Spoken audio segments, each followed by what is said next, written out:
ගරු සුමන්ද්‍රන් මන්ත්‍රීතුමා ඔබතුමාට විනාඩි 5කට කාලයක් තියෙනවා. ඒකට ප්‍රථම මූලාසනට ගරු වීරසුමන Weerasinghe මන්ත්‍රීතුමා.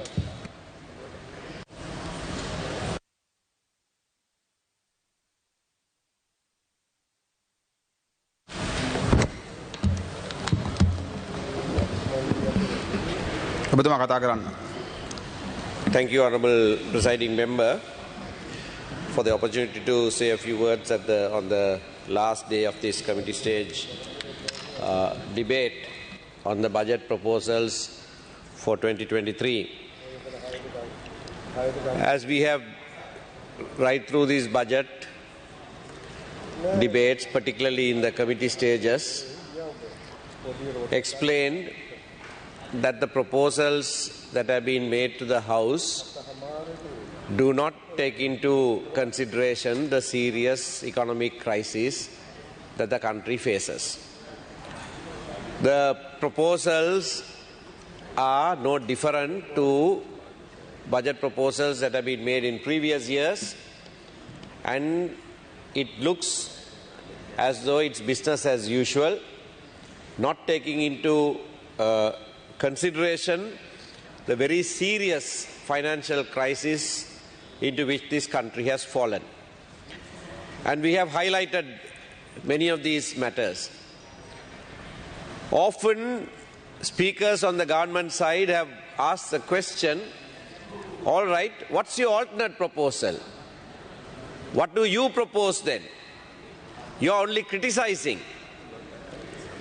Now, yesterday, some of us addressed the press and we made certain alternate proposals, and I want to just mention some of those here because I call them no-brainers.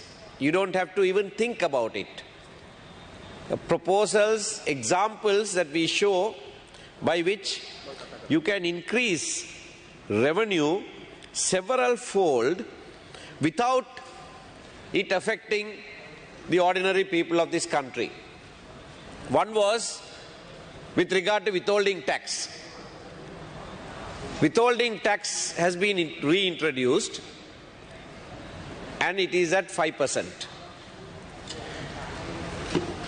By having it at 5%, the government can raise 90 billion rupees.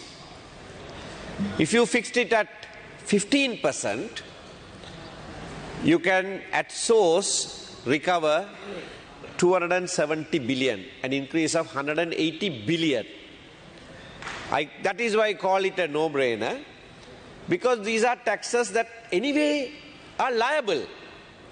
It's just that if you don't tax it at source, there is every chance that those taxes are never paid. Honourable Member, you have 2 minutes. Already? 2 minutes. Right, okay, so I will make only one example of these anyway taxes that we paid. So therefore, you can tax it at source and get your 270 billion, 180 billion, and there's a huge difference that will make, particularly with regard to the insufficient allocations that have been made into health, to schools, maternity benefits, which require only 6 billion if the government were to take over that, and that will make a huge contribution to the economy. At least it will go up by another 10%. Due to lack of time, I will only say that we will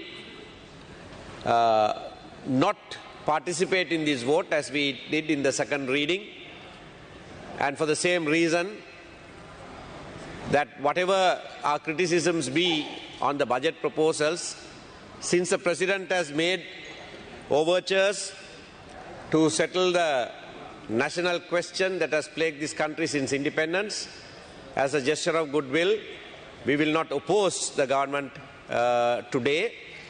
But I must record the fact that hope of anything substantial happening in that front received a body blow this afternoon when the Honourable Speaker convened a meeting of some members of parliament to, by consensus, nominate a person to the Constitutional Council. We know who the speaker is. Of the 7 people who are members of this house, we know who the speaker is. We know who the prime minister is. We know who the leader of the opposition is. We know who the president's nominee is. We know who the government's nominee is. All 5 persons belonging to one section of society in this country. Fortunately, the main opposition party's nominee is Honorable Kabir Hashim. That's the 6th member.